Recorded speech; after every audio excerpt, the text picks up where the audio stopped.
Paper එකේ ලකුණු 40 45 අතර ලකුණු වල වටිනාකමක් තියෙනවා පුතේ. අපි සාමාන්‍යයෙන් පාඩමක් පටන් ගන්න කලින් හැමදාම ඒ පාඩමෙන් අපේ A level විභාගයේ ලකුණු කීයක් විතර ලැබෙයිද කියලා අපි බලනවා. එතකොට අපිට ඒකේ වටිනාකමක් පුතේ දැනෙන්නේ නේද? හරි මේ බලන්න. අපේ MCQ පේපර් එකට ගත්තොත් MCQ පේපර් එකේ සාමාන්‍යයෙන් පුතේ MCQ දෙකක් තුනක් අතර වූ අගයක ප්‍රශ්න ප්‍රමාණයක් මෙයාගෙන් ලැබෙනවා. හරි. ඒ වගේම තමයි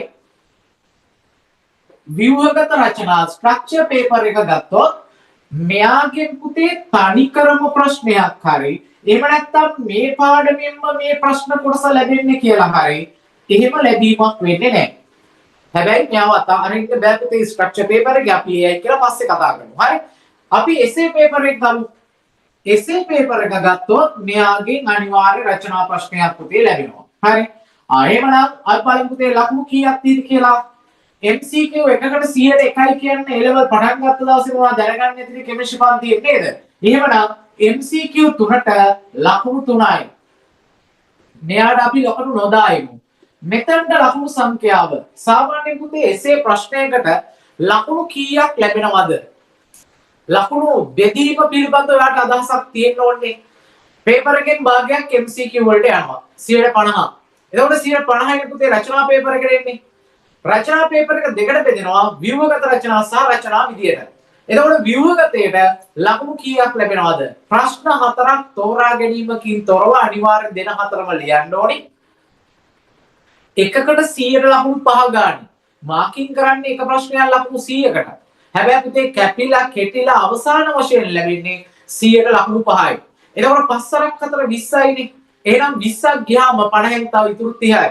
ඒ 30 4ට බෙදුනහම 7.5යි. එහෙමනම් ලකුණු 7.5ක් පුතේ ලැබෙනවා එතනින්. සමස්ත ලකුණු සංඛ්‍යාව 10.5ක් විදියට මම ඔයාලට මෙතන පෙන්නලා දෙනවා. දැන් පුතේ ඔයා කෙමිස්ට්‍රි කරන්න පටන් ගත්තම කාලේ මතක් කරලා බලන්න. පළවෙනිම පාඩම පරමාණුක ව්‍යුහය. ඔයා ඒ වෙනුවෙන් කොච්චර කැප වුණාද කියලා. එතකොට පටන් ගත්ත මුල්ම කාලේ වැඩේට හරි ආසයි. හරි.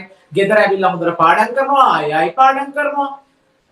ඒ පාඩම් කරපු එකේ වැරද්දක් නැහැ. බඩ පෙන්නන්න ඕනි මෙච්චරයි. පුතේ සාමාන්‍යයෙන් පළවෙනි පාඩමේ දැනුමෙන් ඍජු ලෙස උපයන්න තියෙන්නේ ලැබෙන MCQ දෙක එකක් හෝ දෙකක් ලැබෙනවා. අපි හිතමුකෝ දෙකක් ලැබුණා කියලා. ඒ වුණොත් ලකුණු 100ට දෙකක් ලැබෙනවා. හැබැයි මේ පාඩමේ තියෙන දැනුමේ ඉදිරි පාඩම් තේරුම් ගන්න පට්ට වැදගත්කමක් තියෙනවා. එහෙනම් දෙක පාඩම් කළ යුතුයි.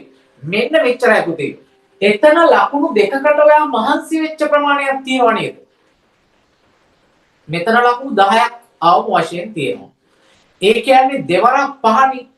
එහෙමනම් ඔයා පළවෙනි පාඩමට මහන්සි වුණේ කොච්චරක්ද?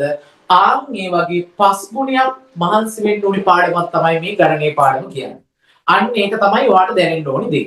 හරි. දැන් පුතේ කවුරු හරි දරුවෙක් හිතන්න පුළුවන්නේ අවුලක් නැහැ සර් 10.5 අපි හිතමුකෝ ලකුණු 12ක් විතර කියලා. ඔය 12ම අයින් කරන්නකෝ. අයින් කරාම ලකුණු 88ක් තියෙනවනේ. 88න් 75කට ෆයිට් කරන්න පුළුවන් කියලා. පුතේ මේ ගණනීය පාඩම ඔයාලට මම කිව්වා කෙමිස්ට්‍රි විෂය ආසම විෂය බවට පත් කරන්න. ඔයාලට දැක්කහම හරියම නීරස විෂයක් බවට පත් කරන්න පුළුවන් කියලා. ඒකට හේතුව තමයි මේ පාඩමේ ගන්න දැනුම තියෙනවනේ. ඒ දැනුම ඔයාලට ඍජු ලෙසම ආයි වක්‍ර ලෙස නෙමෙයි පුතේ ඍජු ලෙසම ඉදිරියෙන් තියෙන පාඩම් දෙකක් තේරුම් ගන්න අවශ්‍ය වෙනවා. මොනවද මේ පාඩම්? ඒ තමයි හතරවෙනි පාඩම 3 ඉවර වෙච්ච ගමන්ම හතරවෙනි පාඩම වායු. ඊළඟට පස්වෙනි පාඩම ශක්ති විද්‍යාව. ශක්ති විද්‍යාව. ඊට පස්සේ පුතේ 11 වෙනි පාඩම චාලක රසායනය. 12 වෙනි පාඩම සමතුලිතතාවය. සමතුලිතතාවය. ඒ වගේම 13 වෙනි පාඩම විද්‍යුත් රසායනය. පුතේ මෙන්න මේ පාඩම් පහ ඇතුලේ හම්බ වෙන ගණන් හදන්න ඔයා මේ රසායනික ගණනීය පාඩමේ ඔයා විසින් ගොඩනගා ගන්න දැනුම ගණිතමය හැකියාව ප්‍රශ්නයක් හිතන්න ඔයාගේ හිත පුරුදු කරන විදිය අනිවාර්යෙන් උමනා වෙනවා.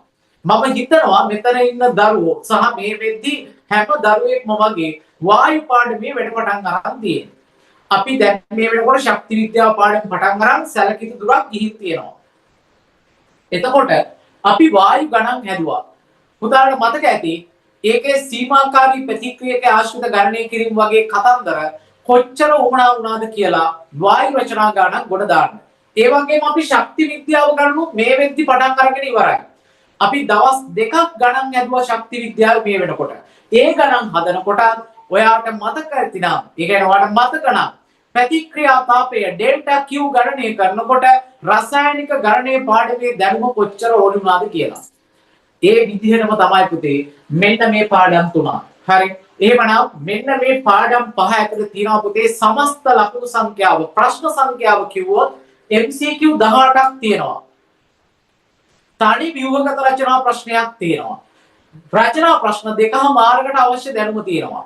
පේපර් එකේ ලකුණු 40 45 අතර ලකුණු වල වටිනාකමක් තියෙනවා පුතේ. එහෙමනම් ඔයා හොඳට තේරුම් ගන්න. දැන් අපි හිතමුකෝ ඔයා පළවෙනි අදියරේ මේ පාඩමේ යම් දුර්වලතාවයක් පුතේ පෙන්නුවේ. ඔයාට හරියට එක දිගට පන්තියේ යන්න බැරි වුණා.